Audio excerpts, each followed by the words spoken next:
কৃষ্ণ এয়া হৈছে অসম নামঘৰ মহাসভা নামত এটা আমাৰ ভকত বৈষ্ণৱ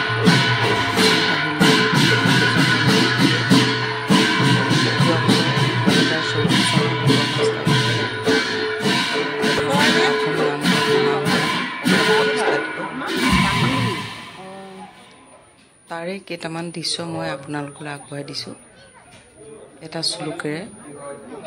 আৰু ইয়াতে এখন গ্ৰন্থ উন্মোচন কৰা হৈছিল, নাম দিছিল ভগৱান শ্ৰীকৃষ্ণৰ জয়ধ্বনি দিয়া এই শংকৰ নামেৰে নামাংকিত কৰিছে। পাঞ্চজন্য নামেৰে এখন গ্ৰন্থ। এই গ্ৰন্থত মই এটা কবিতাও প্ৰকাশ কৰিছোঁ আৰু এটা মই শ্লোক গাই দিছোঁ, গীতাৰ শ্লোক।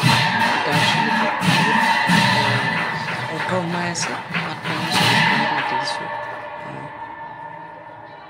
বাকী আপোনালোকে দৃশ্যটো উপভোগ কৰিব আৰু মোৰ যদি এই প্ৰীতি চেনেলটো ছাবস্ক্ৰাইব কৰা নাই ছাবস্ক্ৰাইব কৰিব আৰু লাইক কৰিব, শ্বেয়াৰ কৰিব, যাতে আমাৰ এই অসম নামঘৰ মহাসভাৰ লগত জড়িত হ'ব পাৰে প্ৰতিজন ভকত বৈষ্ণৱ। অসমৰ চুকে কোণে যিমান ভকত বৈষ্ণৱ আছে সকলো যাতে ইয়াতে জড়িত হৈ আমাৰ উঠি অহা প্ৰজন্মক যাতে আগবঢ়াই নিব পাৰে। আমাৰ যিটো আমাৰ অসম নামঘৰ মহাসভা পৰিচালনা সমিতিয়ে উদ্দেশ্য আগত ৰাখি এই অনুষ্ঠানটি জন্ম দিছে, তাৰ লগত জড়িত হৈ যাতে আগবাঢ়ি যাব পাৰে। কৃষ্ণ তাৰ পৈন দুচ বহুত স্বভাৱ বিশ্বামিতাং ধৰ্ম সন্মূঢ় শ্ৰেতা যশ্ৰেৱস্বনিশ্চিতং ব্ৰহীতন মে শিশস্তে অহং স্বাধীনতাং প্ৰপন্নম। যেতিয়া কুৰুক্ষেত্ৰ যুদ্ধত শ্ৰীকৃষ্ণ অৰ্জুনৰ সখা শ্ৰীকৃষ্ণ শৰণাপন্ন হৈছিল অৰ্জুনে যে মই আজি তোমাৰ শিষ্যত্ব গ্ৰহণ কৰিছোঁ আৰু তুমি সখাক কৈছে শ্ৰীকৃষ্ণক যে মই আজি শৰণাপন্ন হৈ তোমাৰ পৰা মই যিখিনি শিক্ষা ল'ব লাগে সেই শিক্ষাখিনি কি শিক্ষা ল'বলগীয়া আছে মই সকলোখিনি দিয়া, মই তোমাৰ আজি শিষ্যত্ব গ্ৰহণ কৰিছোঁ। আৰু ইয়াৰ লগতে বহুতখিনি অৰ্থ সোমাই আছে, মই ইয়াকে কৈ মোৰ বক্তব্যটো ইমানতে সামৰিছোঁ। আপোনালোকে ভিডিঅ'টো উপভোগ কৰিব আৰু যিমান পাৰে শ্বেয়াৰ কৰিব, যাতে অসমৰ চুকে কোণে থকা সকলো ভকত বৈষ্ণৱে এই মোৰ ভিডিঅ'টো পায় আৰু তেওঁলোকে যাতে অসম নামঘৰ মহাসভাৰ লগত জড়িত হ'ব পাৰে। কৃষ্ণ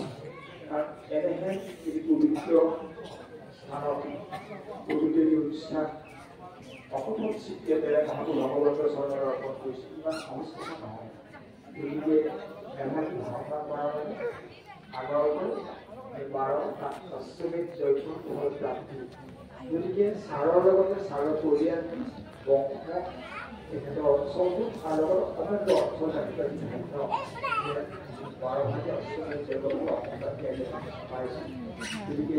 আমি যিহেতু নতুন, আমাৰ গোটেই অনুষ্ঠানটোৱে নতুন, সাংঘাতিকভাৱে আমি কাম কৰিবলৈ চেষ্টা কৰিছোঁহে। যদি কোনোবা থাকি যাবও পাৰে আমাৰ মৰম আৰু শ্ৰদ্ধা জনাবলৈ, যদি আপোনালোকে থাকি যায় আপোনালোকে আহি আমাক অৱগত কৰিলে আমি নিশ্চয় সুখী হ'ম। পৰৱৰ্তী কাৰ্যসূচী মই সভাপতি ডাঙৰীয়াক চলাই যাবৰ বাবে অনুৰোধ জনাইছোঁ।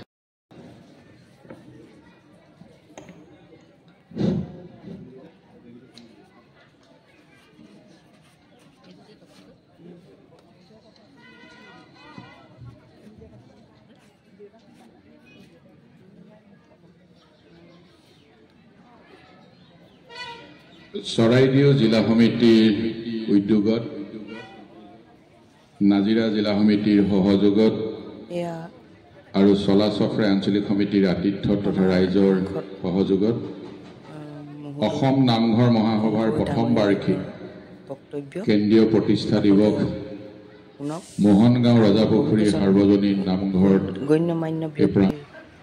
এই মুকলি সভাত সভাপতিত্ব কৰা অসম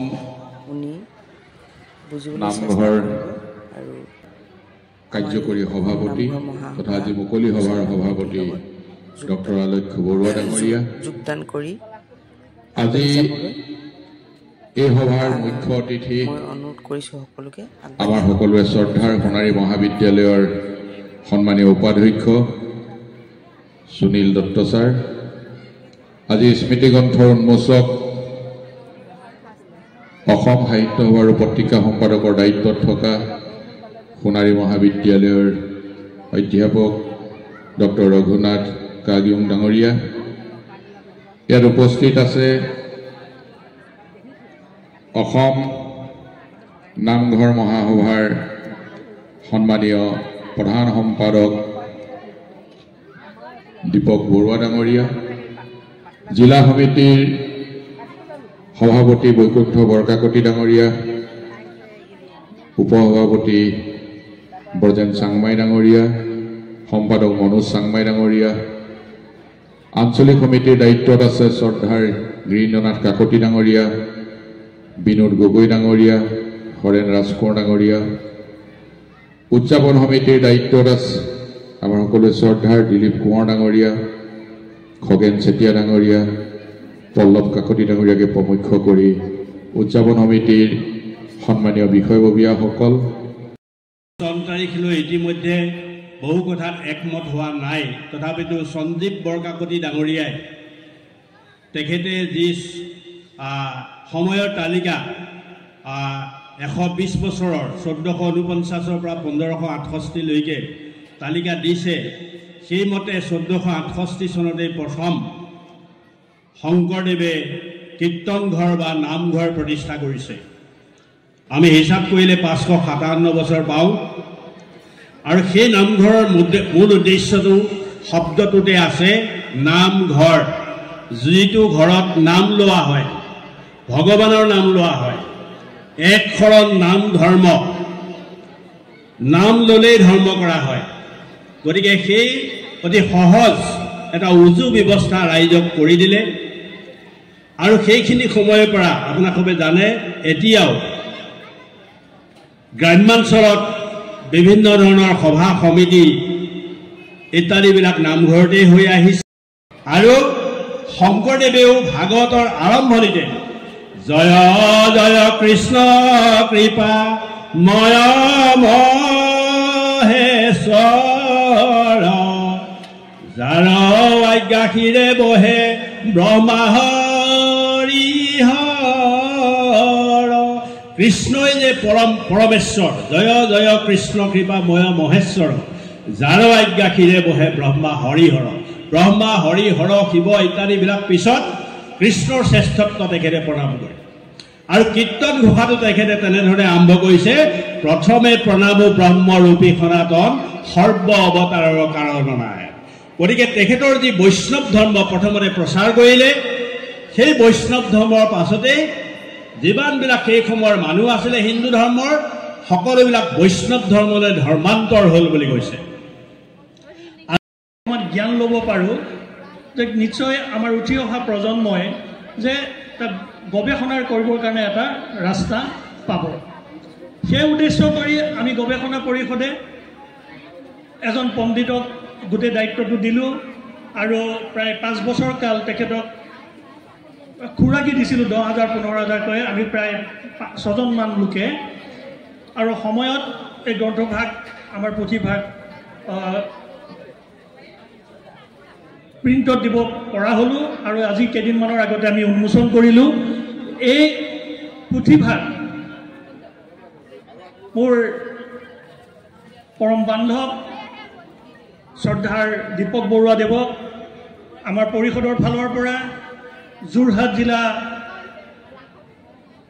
নামঘৰ মহাসভাৰ ফালৰ পৰা তেখেতক এখন এই পুথি আগবঢ়াব বিচাৰিছোঁ আৰু তেখেতক সেৱা ধৰিছোঁ যে তেখেতে পুথিভাগ গ্ৰহণ কৰি কৃতাৰ্থ কৰে যেন ইয়াত আপোনালোকে দেখিব কীৰ্তন কত দীঘৈকাৰ নহয় কত হচৈকাৰ আছে শংকৰদেৱ তলপীয় স নহয় দন্তীয় স আমি অৰিজিনটো ৰাখিছোঁ তাৰমানে এতিয়া বৰ্তমান যেনেকৈ চলি আছে তেনেকৈয়ে চলি থাকিব আমাৰ ভাষাটো বৰ্ণটো তাৰমানে কি হৈছে যে পৰিশোধন কৰি সংস্কাৰ হৈ আজি অৱস্থা আমি পাইছোঁহি যে গুৰুজনাৰ দিনত কেনেকুৱা আছিলে আমি সেইখিনিহে আমি ৰাইজৰ মাজলৈ আনিবৰ কাৰণে চেষ্টা চলাইছোঁ।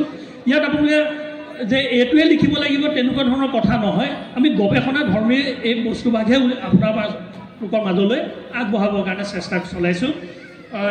ইয়াত আপোনালোকে দেখা পাব অন্ত্যেষ্ট জ ঠাইত বৰ্গীয় জ আছে, অন্ত্যেষ্ট জ সেইখিনি সময়ত ব্যৱহাৰ নাছিলে, সেই গতিকে বৰ্গীয় জটোহে ব্যৱহাৰ হৈছিলে।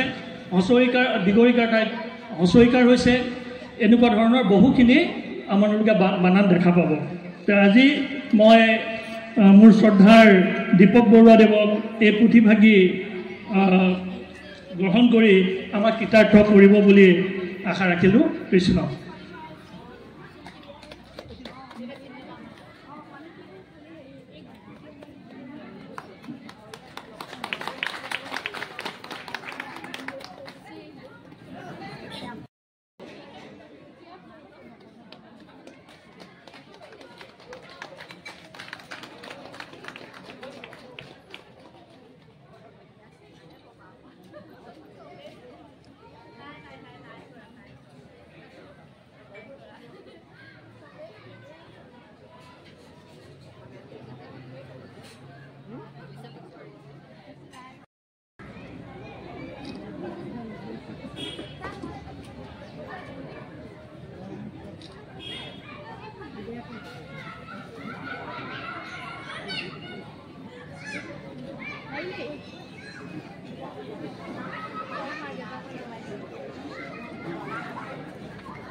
কৃষ্ণ। পৰম শ্ৰদ্ধা আৰু এই অনুষ্ঠানটোৰ দীৰ্ঘায়ু কামনা কৰি সকলো জ্যেষ্ঠজনক ইয়াৰ পৰাই এই সাংগঠনিক মোৰ বক্তব্যৰ সমাপ্ত কৰিলোঁ। আমাৰ চিন্তাবোৰ ভগৱান শ্ৰীকৃষ্ণৰ বাঁহীৰ সুৰৰ দৰে হৈ পৰক, মৌৰা পাখিৰ দৰে তেওঁৰ বৈষ্ণৱ প্ৰাণ প্ৰতিটো কথা প্ৰতি শ্লোক সমাজত আমি জিলিকাই ৰাখিব লাগিব। অসম নামঘৰ মহাসভাৰ দীৰ্ঘায়ু হওক, সকলোৰে ভাল হওক। ধন্যবাদ। জয় শ্ৰীকৃষ্ণ।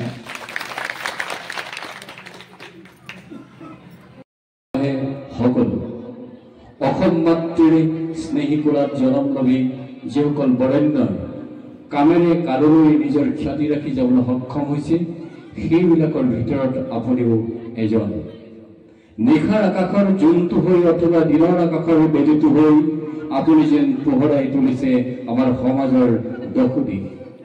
সেই মহানগৰ আমি সৰ্বজনে জানো যে আমাৰ সমাজ জীৱনত নামঘৰে সাহিত্য, সংস্কৃতি, শিল্পকলাৰ প্ৰচাৰ আৰু প্ৰসাৰৰ ক্ষেত্ৰত এক গুৰুত্বপূৰ্ণ ভূমিকা গ্ৰহণ কৰি আহিছে। গুৰুজনাৰ অপূৰ্ব সৃষ্টি নামঘৰ ধৰ্মীয় ৰস সাধনৰ এক অনুপম ঠাই। ভগৱন্তৰ গুণানুকীৰ্তন পৰিশীলিত আৰু পৰিমাৰ্জিত ৰূপেৰে উপস্থাপন কৰি আপুনি সমাজলৈ আগবঢ়োৱা অকুণ্ঠ ত্যাগৰ বাবে আমি আপোনাৰ ওচৰত চিৰকৃতজ্ঞ। আশা কৰোঁ অনাগত দিনত আপোনাৰ সামাজিক তথা সাংস্কৃতিক দায়িত্ববোধেৰে পৰিপূৰ্ণ মনটো সজীৱ কৰি ৰাখি আমাক সঠিক আৰু শুদ্ধ পথেৰে পৰিচিত কৰিবলৈ আপুনি অব্যাহত ৰাখিব আপোনাৰ অকৃত্ৰিম সেৱা। মাত্ৰ আমাৰ হৃদয়ংগমৰ দ্বাৰা উৎপন্ন হোৱা অনুভৱটো শব্দৰ মালাৰে গাঁঠি আপোনালৈ আগবাঢ়িছোঁ এই কৃতজ্ঞতা পত্ৰ। আমাৰ কামনা আপোনাৰ জীৱনৰ ক্ষণ অনুক্ষণ হওক শান্তিৰে সভাষিত, উন্মোচিত হওক সমৃদ্ধিৰ নৱপৃষ্ঠা, উজ্বলি উঠক সুখৰ অম্বুজে। সুস্বাস্থ্য আৰু মংগল কামনা কৰি সেৱাৰে হ'ব দিয়ক শ্ৰী দিলীপ কোঁৱৰ সভাপতি, শ্ৰী খগেন চেতিয়া কাৰ্যকৰী সভাপতি, পল্লৱ কাকতি সম্পাদক, অসম নামঘৰ মহাসভাৰ প্ৰথম বাৰ্ষিক প্ৰতিষ্ঠা দিৱস অভ্যৰ্থনা সমিতি। এই কৃতজ্ঞতা পত্ৰখনি মই অভ্যৰ্থনা সমিতিৰ সভাপতি দিলীপ কোঁৱৰ তথা চৰাইদেউ জিলা সমিতিৰ সভাপতি বৈকুণ্ঠ কাকতি ছাৰক দুইজনকে আমি খগেন ফুকনৰ সহধৰ্মিনীলৈ আগবঢ়াই দিবৰ বাবে মই কৃতজ্ঞতা পত্ৰখনি আগবঢ়াই দিছোঁ।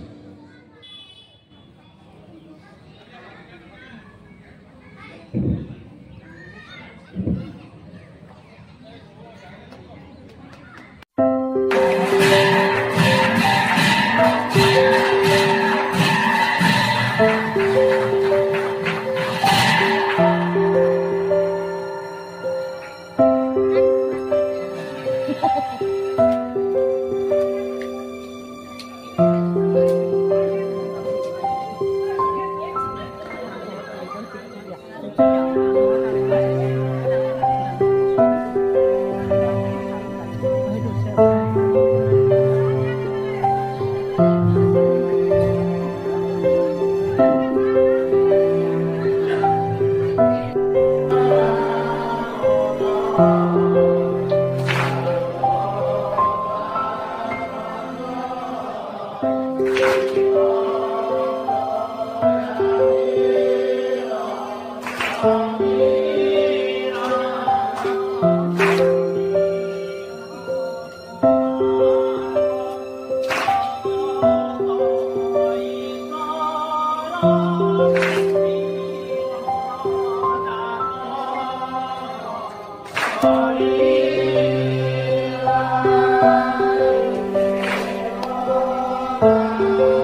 আমি যিহেতু নতুন আমাৰ গোটেই অনুষ্ঠানটোৱে নতুন সাংঘাতিকভাৱে আমি কাম কৰিবলৈ চেষ্টা কৰিছোঁ যদি কোনোবা থাকি যাবও পাৰে আমাৰ মৰম আৰু শ্ৰদ্ধা জনাবলৈ যদি আপোনালোকে থাকি যায় আপোনালোকে আহি আমাক অৱগত কৰিলে আমি নিশ্চয় সুখী হ'ম পৰৱৰ্তী কাৰ্যসূচী মই সভাপতি ডাঙৰীয়াক চলাই যাবৰ বাবে অনুৰোধ জনাইছোঁ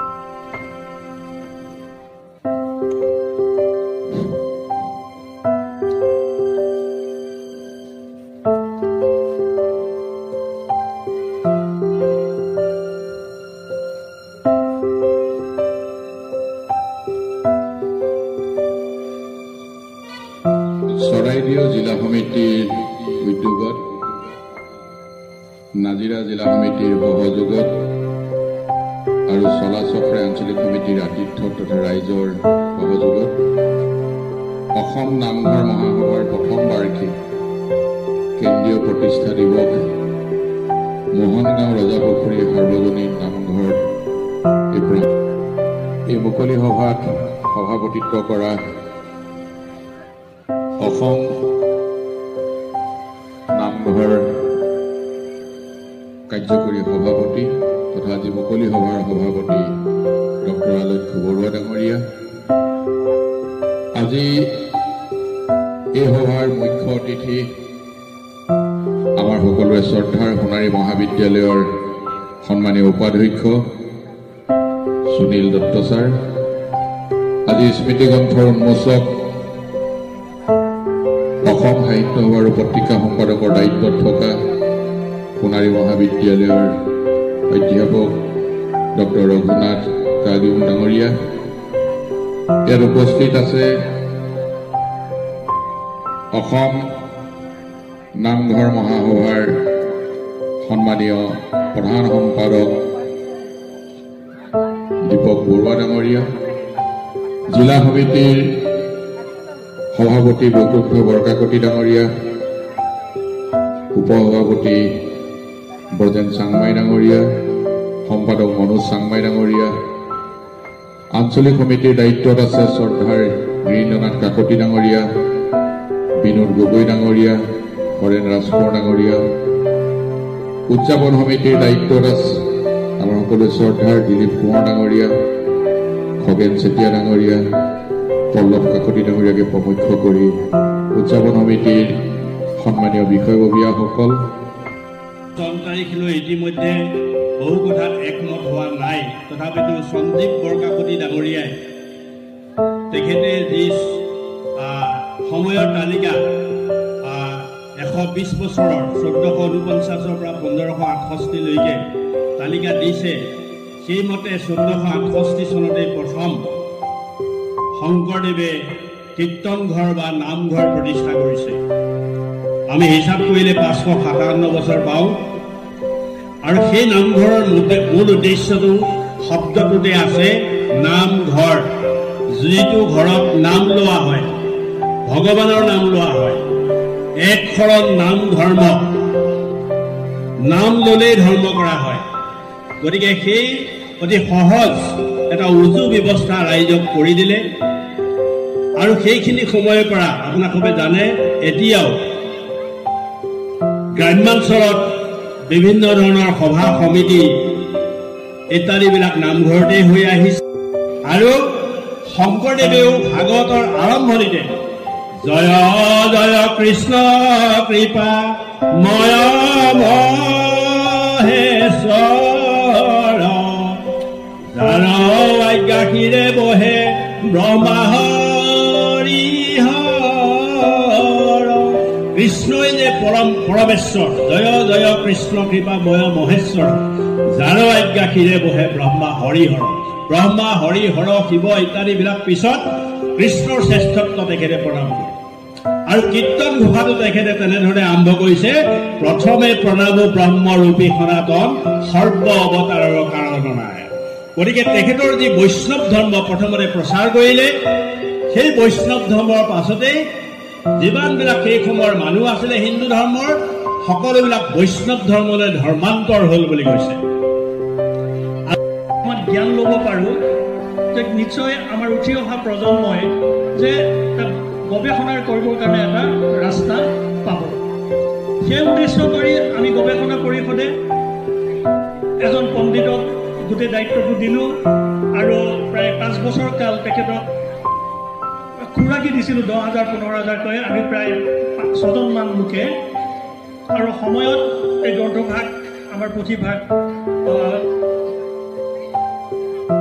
প্ৰিণ্টত দিব পৰা হ'লোঁ আৰু আজি কেইদিনমানৰ আগতে আমি উন্মোচন কৰিলোঁ। এই পুথিভাগ মোৰ পৰম বান্ধৱ শ্ৰদ্ধাৰ দীপক বৰুৱাদেৱক আমাৰ পৰিষদৰ ফালৰ পৰা যোৰহাট জিলা নামঘৰ মহাসভাৰ ফালৰ পৰা তেখেতক এখন এই পুথি আগবঢ়াব বিচাৰিছোঁ আৰু তেখেতক সেৱা ধৰিছোঁ যে তেখেতে পুথিভাগ গ্ৰহণ কৰি কৃতাৰ্থ কৰে যেন। ইয়াত আপোনালোকে দেখিব কীৰ্তন কত দীঘৈকাৰ নহয় কত হচৈকাৰ আছে। শংকৰদেৱ তলপীয় স নহয় দন্তীয় স আমি অৰিজিনটো ৰাখিছোঁ। তাৰমানে এতিয়া বৰ্তমান যেনেকৈ চলি আছে তেনেকেই চলি থাকিব। আমাৰ ভাষাটো বৰ্ণটো তাৰমানে কি হৈছে যে পৰিশোধন কৰি সংস্কাৰ হৈ আজি অৱস্থা আমি পাইছোঁহি যে গুৰুজনাৰ দিনত কেনেকুৱা আছিলে আমি সেইখিনিহে আমি ৰাইজৰ মাজলৈ আনিবৰ কাৰণে চেষ্টা চলাইছোঁ। ইয়াত আপোনালোকে যে এইটোৱে লিখিব লাগিব তেনেকুৱা ধৰণৰ কথা নহয়। আমি গৱেষণা ধৰ্মে এই বস্তুভাগহে আপোনালোকৰ মাজলৈ আগবঢ়াবৰ কাৰণে চেষ্টা চলাইছোঁ। ইয়াত আপোনালোকে দেখা পাব অন্ত্যেষ্ট জ ঠাইত বৰ্গীয় জ আছে। অন্ত্যেষ্ট জ সেইখিনি সময়ত ব্যৱহাৰ নাছিলে, সেই গতিকে বৰ্গীয় জটোহে ব্যৱহাৰ হৈছিলে। হচৈকাৰ দীঘৈকাৰ ঠাইত হচৈকাৰ হৈছে। এনেকুৱা ধৰণৰ বহুখিনি আপোনালোকে বানান দেখা পাব। আজি মই মোৰ শ্ৰদ্ধাৰ দীপক বৰুৱাদেৱক এই পুথিভাগি গ্ৰহণ কৰি আমাক কৃতাৰ্থ কৰিব বুলি আশা ৰাখিলোঁ। কৃষ্ণ।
কৃষ্ণ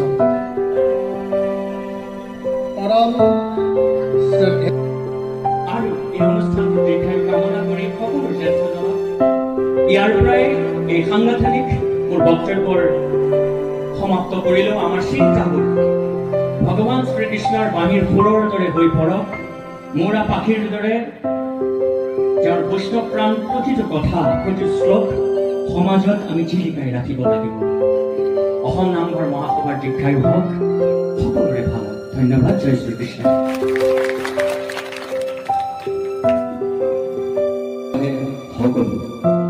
অসম মাতৃৰ স্নেহী কুলাত জনম লবি যিসকল বৰেণ্য কামেৰে কাৰোৰে নিজৰ খ্যাতি ৰাখি যাবলৈ সক্ষম হৈছিল, সেইবিলাকৰ ভিতৰত আপুনিও এজন।